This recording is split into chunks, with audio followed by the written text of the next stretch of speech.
So, guys, I want to, this here, I want to show you this guy here.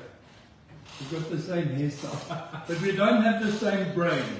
I mean, this guy here, I want to show you, this one's empty, this one's full.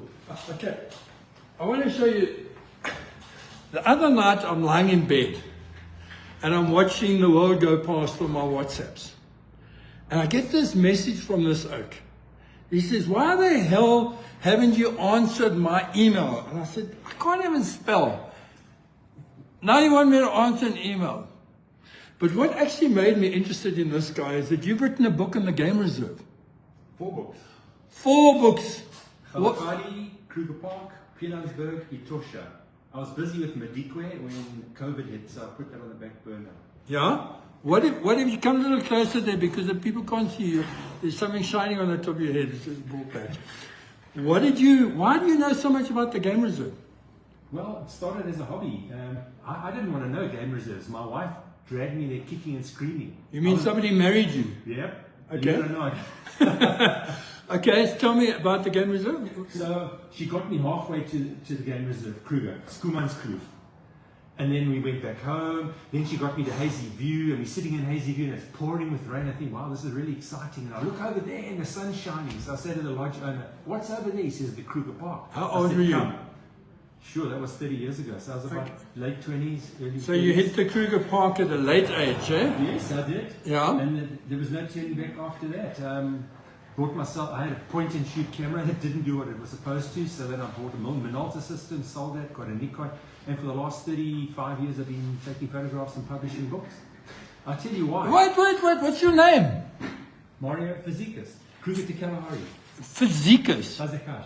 Yeah, man. It's Hungarian. Hungarian? My dad was a refugee. He was Kenyan about 1955, 56 when the Russians came into Hungary, into Budapest, shooting everybody. He couldn't speak English. So he was a refugee. He got on a boat thinking he's going to America, and he ended up in South Africa. Oh, he couldn't spell. He also had dyslexia. Yes, He saw A and he went to the. He ended up in Africa instead of America. Yeah, we think we're in control of our lives. Fantastic. But okay, that's what interested me, and I didn't know anything about you. And the next thing I heard that you were going into Africa. Why? What do you do in Africa? Well, I just got back yesterday from Kenya, Nairobi, my first time there, doing fraud investigation training for an NGO. So donors are giving them money, and donors want to know, are you looking after our money? Because there's fraud everywhere. And this NGO is based all over the world. So we had representatives there from Asia, from Africa, from Middle East, learning how to investigate frauds. Okay, so then I started getting interested because, you know, animals, I love the bush. But then you started talking about fraud. And then I asked you a question.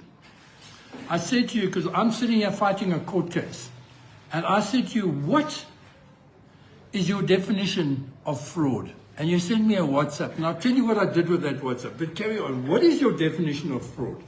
Well, there's theft and there's fraud. Theft, there's no misrepresentation. So somebody takes something that doesn't belong to them. Fraud, they take something that doesn't belong to them, but they misrepresent. They don't want you to know they've taken it. A shoplifter doesn't care if you find out a day later the item's missing. If I'm working for you, I don't want you to find out because I want to steal every month, every year. Okay, interesting, because when you have a person who steals your watch or your possession, he comes in your front door, and he walks out and you see this guy and you chase him, and then everybody wants to chase after him. The cops want to chase him, everybody chases after him. But fraud, he normally wears a tie. Absolutely, white-collar crime. He walks in and he steals more than what a kidnapper and a hijacker can steal from you in a day. He steals everything. And then you go and fight this guy in court and they say it's civil. But it's not civil. Well, you can have dual. You can have civil and criminal. Explain that. Well, let's look at, what's that famous guy? He died last year in America. O.J. Simpson. There was a civil case and a criminal case. He was found innocent in a criminal case for murdering his wife and her boyfriend. But he was found guilty in the civil case. And he had to pay millions of damages to those victims. That's how the law works. It was a very political case, and that's why he got off. Cops didn't do their work properly, didn't interview him correctly. Hence, he won the criminal case, but lost the civil case. There was enough evidence in the civil case. beyond a reasonable doubt. Okay, difference between a civil case and a criminal case. What is the difference in percentage-wise that you've got to be bad?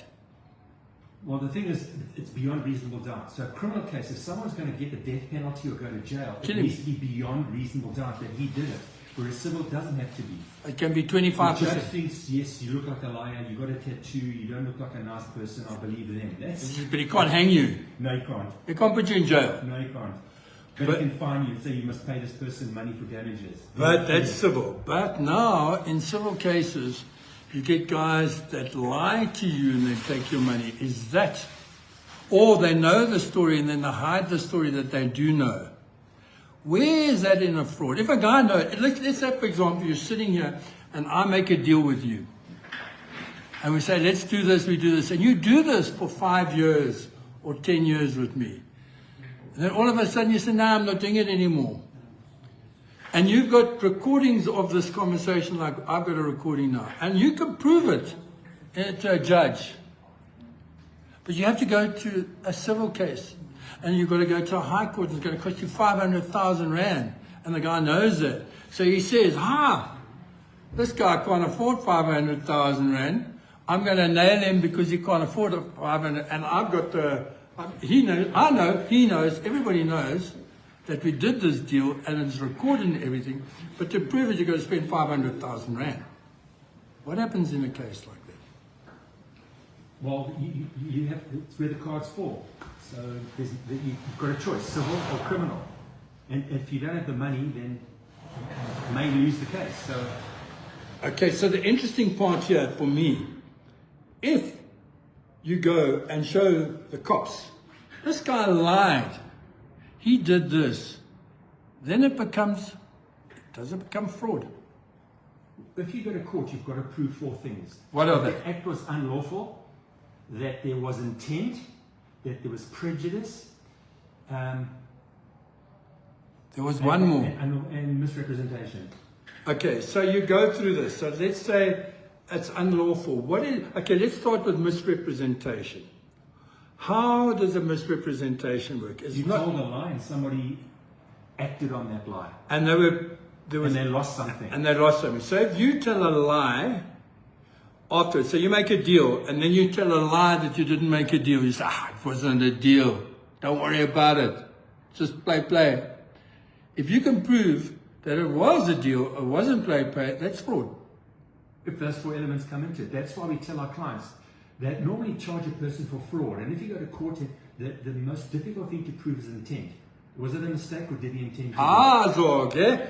That's an interesting one, because if you go to court and you go to like the small claims court and you win the small claims court, okay, and the judge says, but he doesn't have jurisdiction to say much more about that because he only focuses on a small percentage of it, but the whole part of it is still the same. So if the guy knows that he is now guilty and all this kind of stuff and he wants to still go to high court, there's a whole lot of interesting stuff that goes on there. Yeah, and that's why we've got commercial crime courts, because the normal courts don't understand this. There's no blood, no dead body, so the criminal gets a slap on the wrist. Look at Marcus Euster, the damage that he caused. Yeah. Millions. I wasn't an investor, but my medical aid was, my pension fund was, so I'm going to pay at the end of the day for what Steinoff, the board of directors, who were sleeping, looked the other way, and allowed Marcus Euster to do what he did. And it's alleged that he committed suicide. Alleged. Correct. There's a lot of stuff that's alleged in South Africa. For SASSA CEO, Gavin Watson. If he has a man who's a multi-millionaire driving Ferraris and he gets killed in his Toyota Corolla, something doesn't add up. Didn't want to smash his car. Well, what interesting cases have you worked on? Maybe you don't want to tell us, but maybe you do. Yeah. Are there any of these ones? Because I know a couple of things that interest you, but you carry on. My passion is preventative. Ethics, fraud prevention and detection, and open source intelligence. That is where the world is going. Auditors say to me, risk managers, we don't have budget. Management's never got budget for these type of things. But open source intelligence is free. You just need a connection to the internet. And you need to know where to go and what to do. That's why my passion. I offer a 3-day course on open source intelligence, teaching people how to use the internet. How does the internet work? People don't know. It's like their car. They just drive. They don't know how the car works. We need to know. How does it work?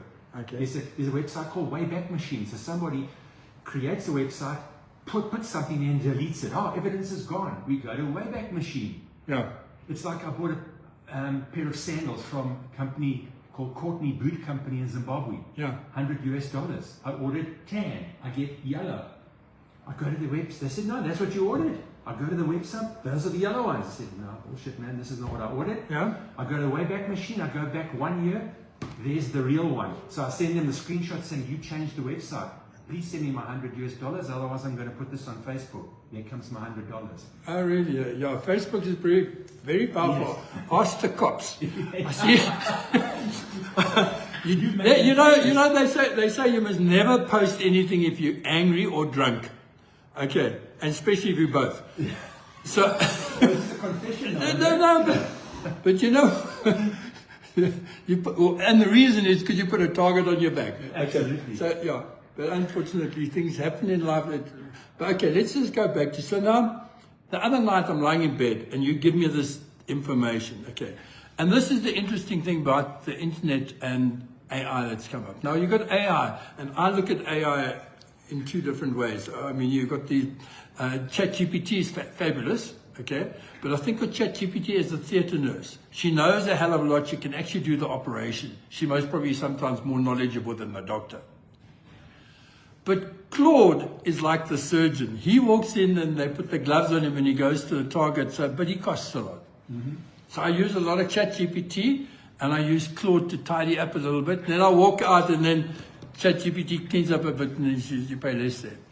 Now, when you told me that 4 definition was pretty easy, I took your WhatsApp and I put it into this court case that I'm fighting. The fabulous thing about it, I've been working on this court case now for a year, and anybody else that's got a court case going on, try this, because you just put it into ChatGPT and wishes around, but it suddenly starts seeing things. You know that I pulled out emails from 2006. I downloaded all my emails from 2006 and everything that I'm fighting on that case popped up as evidence because it's written evidence at 2000. Then I took all my WhatsApps and I downloaded all my WhatsApps in there and then it cross-referenced that. Then I sat there with all of this data and you can't read through all this data. Then you ask it a question and it just narrows it down. Then I took your definition of fraud and I put it in there. It was almost like you're at the casino where you're pulling it goes 3 7. I said, you know what, he did this and this guy did this, and it's like a teacher's pet. It started telling me all the points that I missed out on.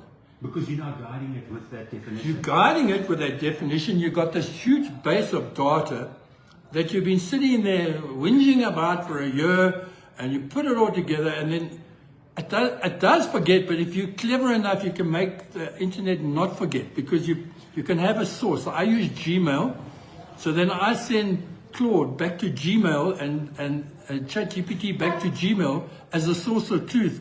And it takes that fishbowl memory that the AI's got, and it gives it the intelligence for an hour or 2 or 3. And while it's thinking with that intelligence, it comes up with amazing answers, but then it forgets again, so tomorrow you've got to remind it. But with this stuff out there, it's actually given the guys that were not very academic at school incredible power, because all the things that this internet is doing, it's taking from the academics of school, the stuff that you learned by rote, that's all there. But the thinking, you never really had to do at school, you just had to remember it.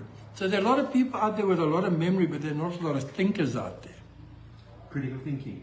Critical thinking with that internet. Yes, that's power, eh? Absolutely. And criminals are using AI to defraud, and there's still so many organizations that, oh, I'm not using AI, it's going to take my job. I'm saying, no, if you don't use AI, you will lose your job. Because the guy that is using AI is going to be 3 times more productive than you. What I found out is that I'm absolutely useless at writing, at spelling, and at maths and science.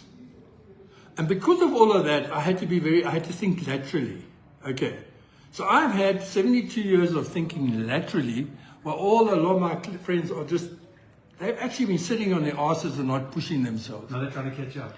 Now what it's done, AI has taken all of that intelligence away, because now you go on a bird trip and the guy sees a bird and you say, and then he tells you the bird and you take AI and you say, you've been lying to me for 10, 15 years. That's a different kind of bird. All of a sudden, it's leveled the playing field between what they perceive as the dumb person and the clever person. Guys, we're heading for a spot now where the dumb and the clever are mixing. And I love it because I was the dumb oak and now there's some clever oaks. It's fabulous. It opens up so many opportunities. But in your field that you're in, you must use it a lot. Absolutely.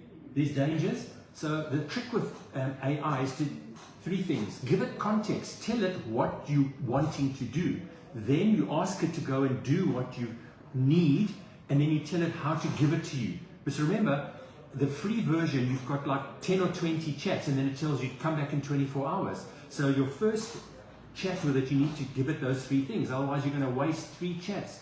Telling it, giving it, it's going to say, well, here. You say, but that's not what I want. You know, he has the context. Oh, a bit late now. Give it context. But isn't that a lead? You know, a judge will say that's leading. Those questions are leading questions. You're actually taking it in a direction because it tries to please you, this thing. You know, it's like, it's hell of a nice to you. Even when you swear at it, it says sorry back. It does, yes. Yeah. Well, I found a suspect. So he was giving Google reviews under a false name. So we found this person, and it was about 100 posts on Google reviews.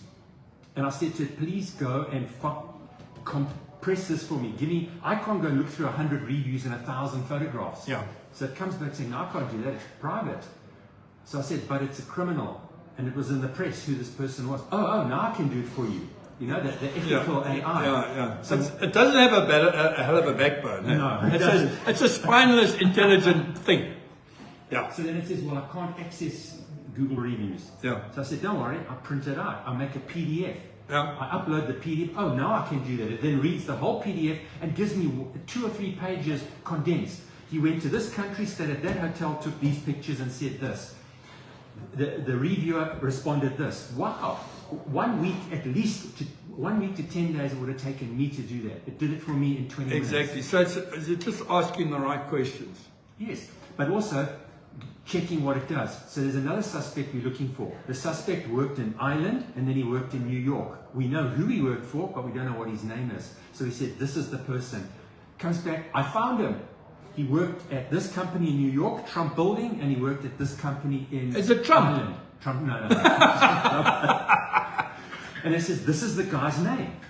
Okay, now I'm a forensic auditor, so where's the evidence? Because I'm going to be asked by my client, where's the evidence? Yeah. Where's the link to his profile? Oh no, I don't have access to the LinkedIn profiles. So are you now talking about LinkedIn, the website LinkedIn? Yes. So if you take, he can't go there, but if you go take a screenshot of it, then you can. I'm asking him to find the person, and he's saying, I have found him, but then tells me I don't have access to LinkedIn. So now I critically think, he said, well, how did you get this information if you don't have access to LinkedIn? It says, you would have to go and do this and this on LinkedIn. I'm saying, but how did you know this? Where did this name come from? Oh, it's hypothetical. I created a hypothetical answer. My apologies. So if you take a photograph of the LinkedIn page and you put it on a screensaver and not screensaver, a screenshot, and you just plonk it into the internet, then it now reads that. Yes, okay. it does. So if you do that on a couple of your suspects and it's on LinkedIn, then you see, all of a sudden these friends or so-and-so's friends or friends. Absolutely. And then you create a spider chart out of that thing, and then he says, but this guy knows that out from there to there. He worked here. Then I tell you an interesting thing. I did that the other day, okay? There was a guy that was working at one of these corporate companies. I went into his office and he asked me information. I gave him all the information I needed to, because I thought he was talking to me on behalf of the company. Okay, listen to this. 3 months later, he moves to another company.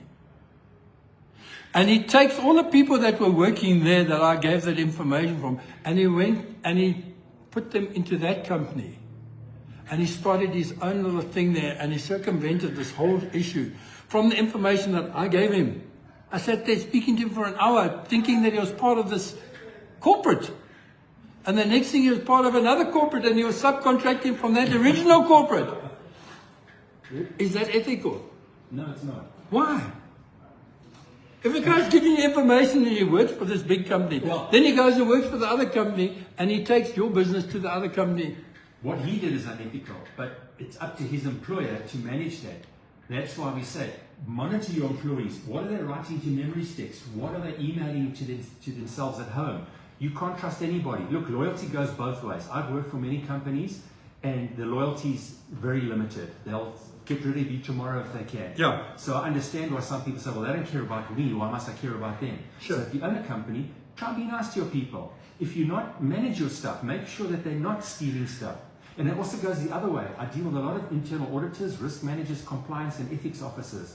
And they're always asking for budget. But of course, there's hardly ever budget available. So That doesn't help the bottom line, I think, immediately. Exactly. For the short term.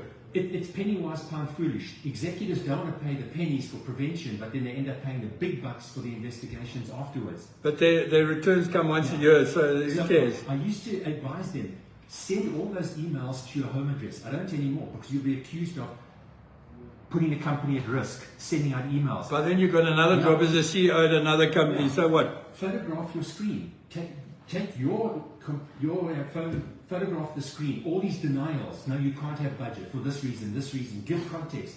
Your report. You make recommendations. They don't follow the report. Photograph all of that and you keep it. For the day they come to fire you, The minute. Exactly. Now, another interesting thing. WhatsApps. They stand up in court. Absolutely. They are the most incredible things, WhatsApp. WhatsApp is like a diary of what's happening in your life. It's just WhatsApp's coming up. It's all WhatsApp. And every WhatsApp is evidence. It's a written contract. They thought they deleted those, but they don't understand that this could be sitting on a cloud server somewhere. They may have deleted it, but the evidence is there. Yeah, absolutely. So your emails, your WhatsApps, and when you're speaking to somebody on the phone, you say, you know what? It was just a handshake. Handshake is also a law. If you can prove there's a handshake and there was an agreement, take my hand in a recording. Take my hand, let's shake hands. If you've got a recording of you saying it and the guy says, yes, take my hand, let's shake it. We shake on the deal and walk out. That's a contract. Absolutely. It's a contract. It's not like you have to have it written down on a piece of paper.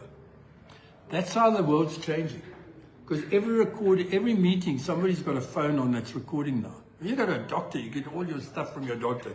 You can't remember it, you record it. The doctors say record it. Yeah.